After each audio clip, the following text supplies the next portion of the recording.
Hey guys, welcome to Akin Art. In this short video, I'm going to go over some of the tools and features in Procreate that I use most often for creating my digital illustrations. I typically have more of a stylized realism style of art, and I think these tools are just really great for a more productive and almost seamless workflow. So if you're interested in some of those features, then let's go ahead and get into this.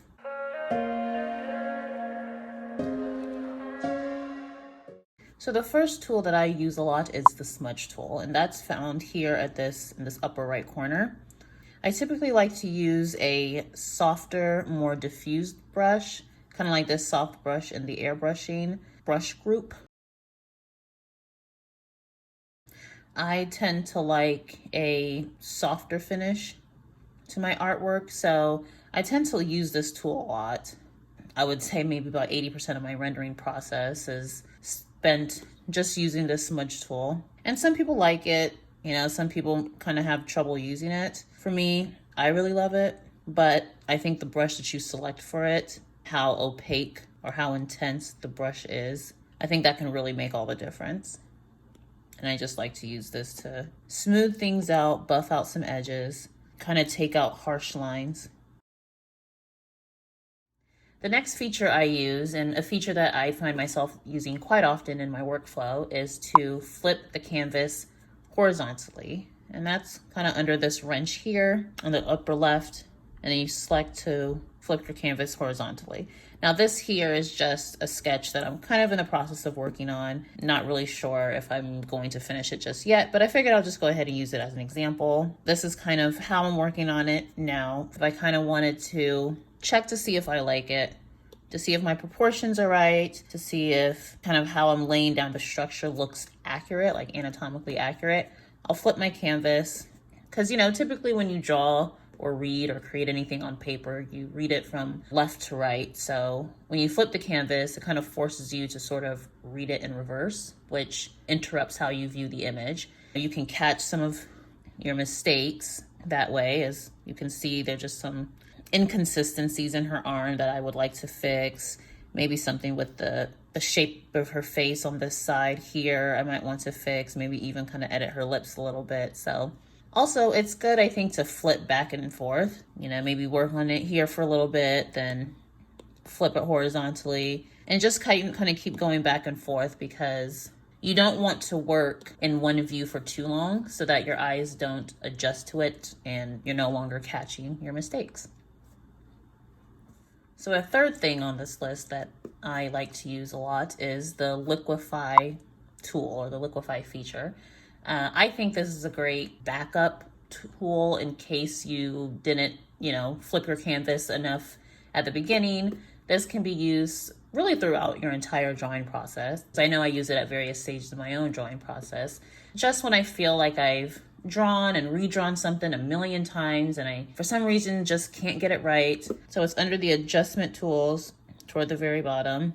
And I typically only ever use the first option here, which is the push option. And I'll just kind of set my size, and let's say, I don't know, I feel like this lip is just sticking out too much, or just not going in the direction that I want it to.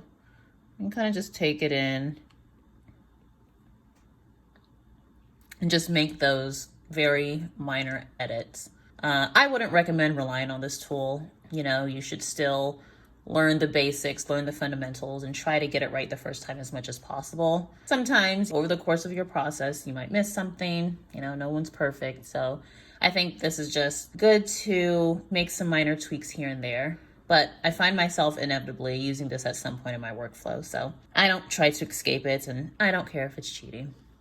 So next up on the list, number 4, is the reference box tool. This is just a great option for you to have your references that you're using right there on screen in the app with you.